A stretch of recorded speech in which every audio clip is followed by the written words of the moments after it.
This is Christopher McNabb, who is facing charges for the murder of his 2-week-old child in Covington, Georgia. After the child's mother reported the baby missing to police, local law enforcement immediately launched a search. Later that night, McNabb is seen in front of TV cameras begging for his child back.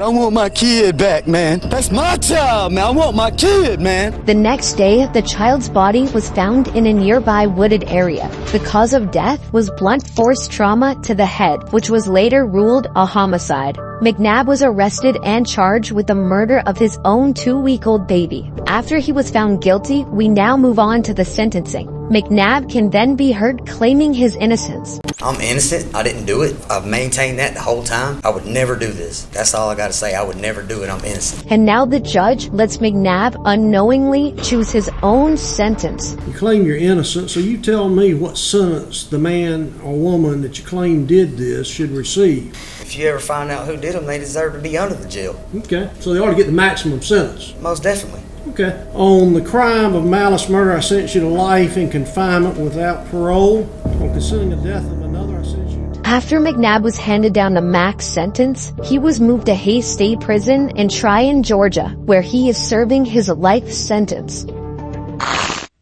This is Franklin Williams, who is convicted of multiple felonies, including armed robberies and fleeing police in Cleveland, Ohio. And on the docket, again, I'm going to interrupt. Mr. Williams, listen to me.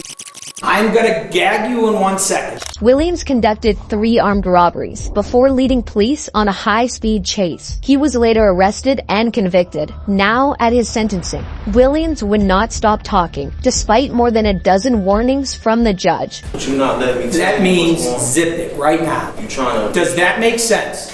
No, it doesn't. That's a violation of the HIPAA law, Judge. Here we go. This resulted in the judge ordering Williams' mouth to be taped shut. If you spit on, attempt to bite, or injure any of my deputies, you're going to have a bad day.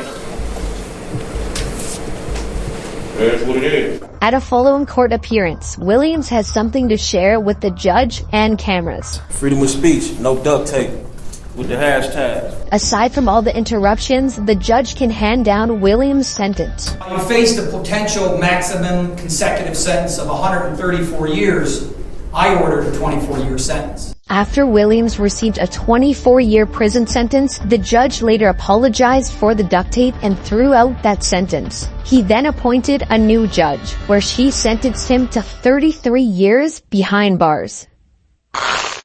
This is Camia Gamet, who is charged with the murder of her boyfriend in Jackson, Mississippi. Reportedly, the attack happened during an argument between the two individuals and ended with the boyfriend being violently stabbed to death. Gamet was arrested on first-degree murder charges. In court, Gamet would claim her murder was in self-defense and her boyfriend was attacking her. But in the end, she was found guilty of murder. The way I was portrayed, mostly everything was lies. There was a little bit of truth, but mostly I was convicted off of lies. We now move into the sentencing, where Gamet reportedly kept interrupting the judge. You're gonna shut your mouth or I'm gonna have some duct tape put on. With Gamet showing no remorse, the judge had some final words. You stabbed, you stabbed, you stabbed, you stabbed until he was dead. I agree with the family. I hope you die in prison as well. You know, if this was a death penalty state, you'd be getting the chair. In the end, Gamet was sentenced to life in prison without the possibility of parole.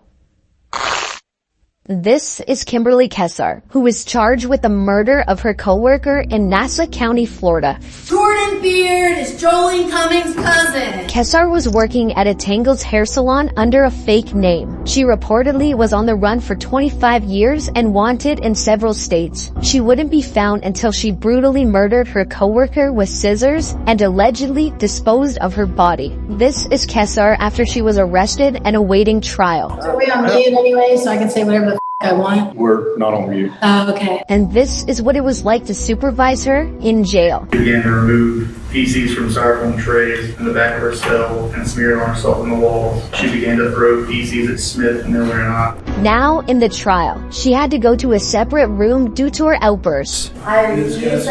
I have refused it. I refuse the public defender's office. They appointed Jolene Cummings' cousin as my public defender. What, you don't want the public to know that? And she continuously made false claims about her former public defender. Jordan Beard is She was later found guilty of first-degree murder and was sentenced to life in prison without parole. This is Kyandria Cook, who was found guilty of carjacking charges in Volusia County, Florida. 18-year-old Cook and her then 17-year-old boyfriend had used a dating app to set up a carjacking, where the boyfriend reportedly shot the victim, leaving him seriously injured. After fleeing the scene and being on the run, the pair attempted another carjacking just 2 days later, but they were arrested. Now in court, Cook stands in front of the judge for her involvement in the theft and shooting. Keeps you guilty of all 3 charges, sentence you to 20 years in state prison. That is Cook's mother that can be heard crying.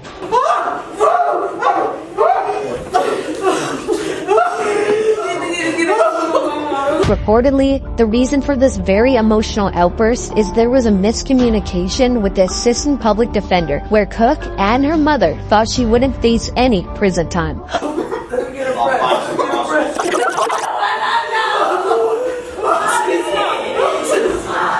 Cook's sentence was later reduced to 11 years in prison. This is Jacob Morgan, who at 17 years old was found guilty of setting a house fire that killed a family member in Rock Hills, South Carolina. Morgan was left alone to look after his 14-month-old stepbrother, and reportedly, prosecutors said Morgan intentionally set the fire that killed his family member. In court, Morgan is at a probable cause hearing. Listen as the judge speaks. So therefore, I am going to find that there is probable cause to charge the individual General Sessions Court for late charges.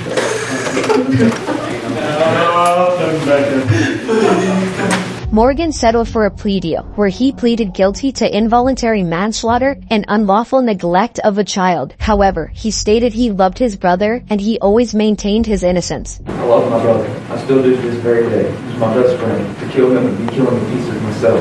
And I just wish I could have gotten to him in time. Morgan was sentenced to 15 years in prison, but after serving only 7 years, he reportedly was released. This is Ignacio Rodriguez, who is the suspect in the death of his 4-month-old son in San Antonio, Texas. Reportedly, the child suffered a fractured skull and severe bleeding to the brain. Rodriguez was the lead suspect and was taken into custody. Now in court, Rodriguez stands in front of the judge, where he is now facing a capital murder charge, but reportedly he instead pleaded guilty to a lesser charge of intentional or knowing injury to a child causing serious bodily injury. Mr. Rodriguez, how do you plead? Guilty, not guilty, or no contest? Guilty. The judge now hands down his sentence. It is the order of the court that you be sentenced to 50 years confinement. But this is the moment that the baby's mother confronts Rodriguez. I hate more than anything what you did to her son, and for that I can never see myself forgiving you. You were supposed to be our protector, not the one to break our hearts. When the mother starts talking about her other child, Rodriguez insists that she tells the truth. As she gets older, she will start asking questions. Tell her the truth. Tell her the truth. Tell her the truth. Tell her how everything was supposed to be. Tell her the whole truth. Don't lie to her. Tell her the whole truth. Tell her the whole truth.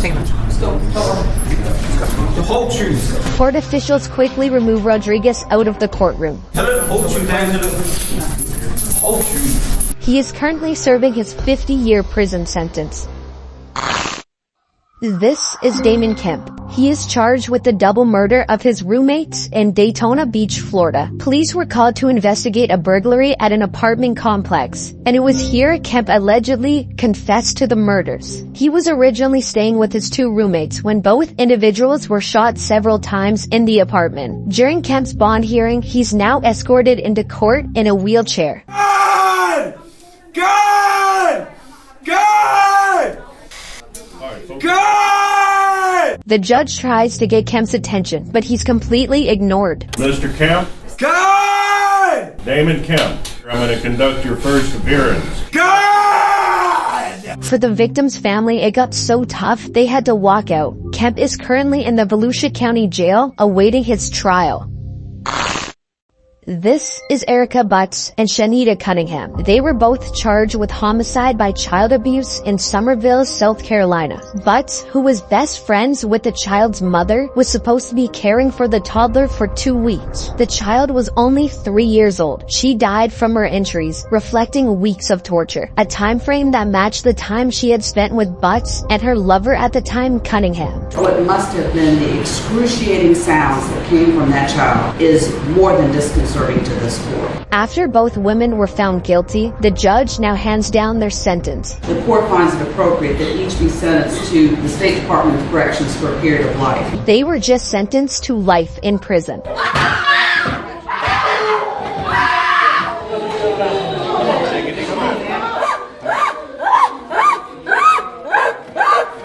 Butts and Cunningham are reportedly at separate prisons serving their life sentences. This is Anthony Kirkland, who is a convicted serial killer in Cincinnati, Ohio.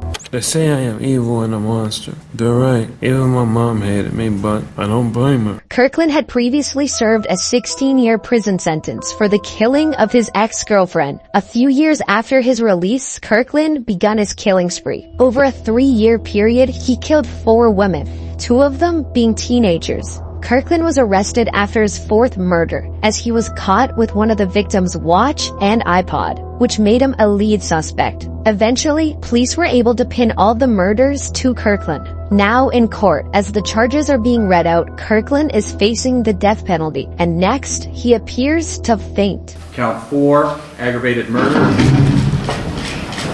Kirkland was later found guilty on all charges and sentenced to death. He is currently on death row awaiting his execution at the Chillicothe Correctional Facility.